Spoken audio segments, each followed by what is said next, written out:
Hello and welcome to the Hot Seat. I'm Martin Rogers here with Professor Simon Hix of the LSE. Welcome, Simon. Welcome. We're here to discuss David Cameron's recent speech on the EU. So, Simon, are we looking forward to the UK heading towards the exit door in the EU? Right now I'd say no. I think that Cameron has set out what he would like the EU to give to Britain. He'd like there to be a new partnership with Britain. I think there's a reasonable chance that we will be able to renegotiate a new relationship between Britain and the EU. He was sufficiently vague in what he asked for that I think it's possible that the other EU member states will be able to give something to Cameron that he can then offer to the British public and say he successfully renegotiated, there's a new relationship that would then be put to the voters. The interesting thing in the opinion polls is that when just asked, would you like to leave the EU now, it's 50-50. If they're asked, are you in favour of Britain being in the EU with a new relationship between Britain and the EU, there's already overwhelming public support in favour. So my expectation right now is rather optimistic in that there will be a new settlement, a new relationship for Britain, and that would be supported by the public. And is this likely to enhance Britain's power and influence within the EU or detract from it? Are we heading for the level of power and influence enjoyed by countries like Norway? I don't think we are. I think what Cameron is asking for is twofold. He's asking for a new reform commitment, a commitment to reform the single market in a more liberal direction, and he's asking for some sort of protection for the member states that are in the single market but not in the single currency. I think on both of those things he's actually pushing against an open door. On the first one, I think there's already a large coalition in favour of what Britain is asking for example, getting rid of the Working Time Directive.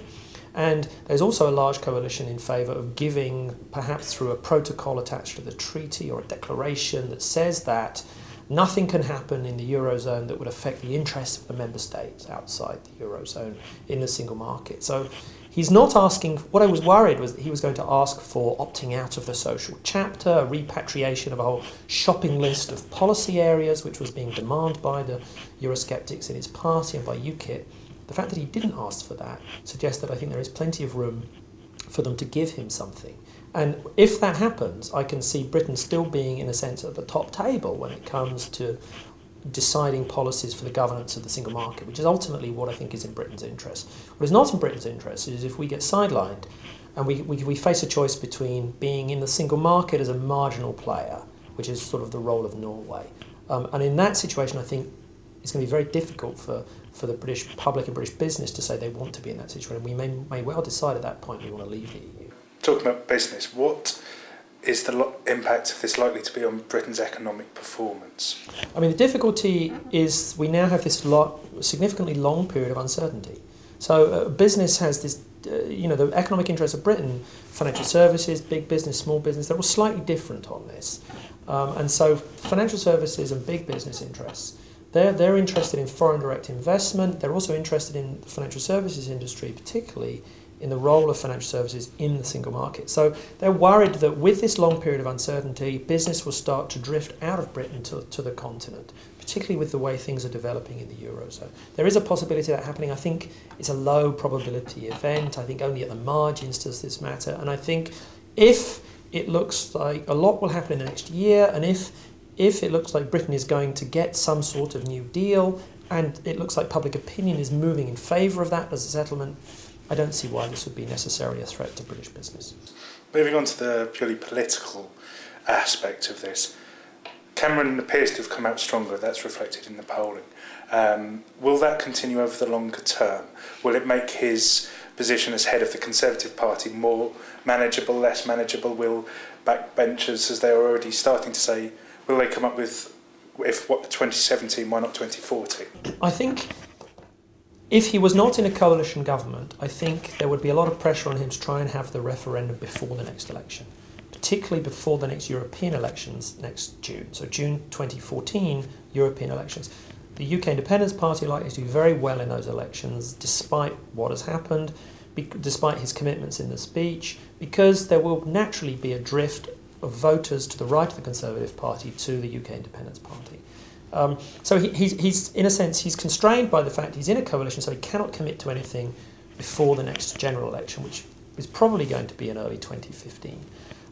Within his own party, the issue, I think, now has shifted away from Cameron actually to Ed Miliband. The issue now is for Miliband, leader of Labour.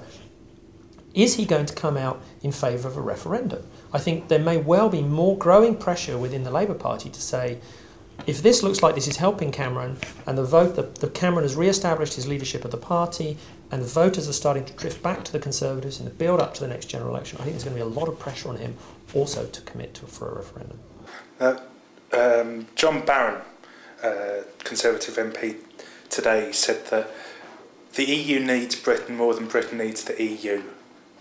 How true do you think that is? I think there's a big split on the continent. I think some member states would really like to do everything they can to keep Britain in the EU, particularly some of the East European member states, some of the Scandinavian member states, Denmark, Sweden, and they feel that Britain in the EU means the EU speaks with a bigger voice on the world stage, and Britain in the EU means more member states in favour of more liberal single market against a sort of French corporatist model. But there's plenty of other member states and political opinions who say Britain, we'd like to have Britain out, we'd like to have Britain sidelined at least, even if they're not out of the EU, because Britain is holding us back, trying to do what we need to do to shore up the single currency in the euro area. The interesting situation is in the Netherlands. It's a Dutch coalition government between Liberals and Labour.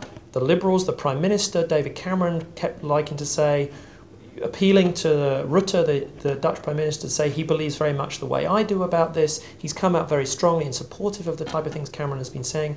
Meanwhile, the Socialists in coalition have said they do not want to give anything to Britain. Being part of the single market is accepting the constraints of the single market, the social policies as part of the single market, and actually they might be in favour of Britain being pushed to the sidelines. So I think it's difficult to generalise, and I think there is a clear split down the middle of the EU on exactly that question. Thank you very much, Professor Simon Hix. You're off the hot seat.